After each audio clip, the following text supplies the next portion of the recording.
Welcome to the short edition of Let's Be Blunt with Montel, where we talk about everything and anything cannabis in the day. I'm so excited to have our guest with us. She's a co-founder and managing director of Poseidon Asset Management, and she's also a board member of Marijuana Policy Project, Athletes for Care. Miss Emily Paxhia, thank you so much, Emily, for being a part of the show today.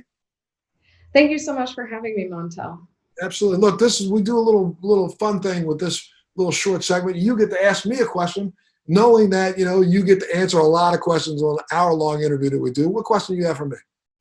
So you've been in this industry for longer than I have, by quite a bit, and you've been a true leader and have really been one of the folks who've opened the doors and shined a light on the space in a way that people can really understand it.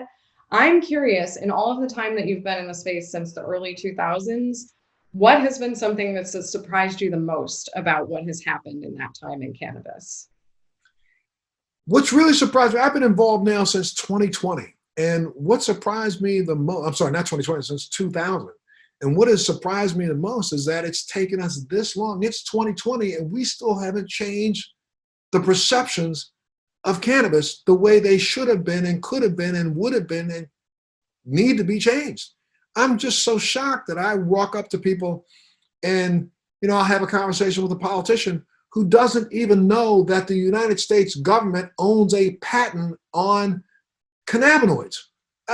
I'm shocked. I'm shocked when I ask a person who's a politician, who's a congressman or a senator, and they don't know that they have signed a budget every year for the last 60 years that includes the United States government dispensing marijuana itself. It blows me out the door that it's taken us this long to get to where we are. I'm happy that we have gotten where we are today, but we've got so much further to go. And I think the biggest reason why we haven't reached where we need to reach is through education. So I'm really out there, Emily, I'm telling you, every day, trying my best with this podcast and speaking across the country to educate as many people as I can about the fact that every person in this country has a right to a private conversation with their doctor. People don't have the audacity to walk up to a doctor and say, why did you give my mother chemotherapy? Because you thought it was going to cure them, knowing that that chemotherapy is going to probably burn them from the inside out.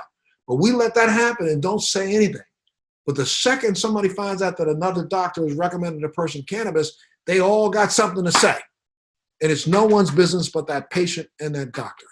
So I thank you so much for making this industry, for being a part of this industry and helping to fund those who believe the same thing and those who are trying their best to make sure we take the patient off the battlefield.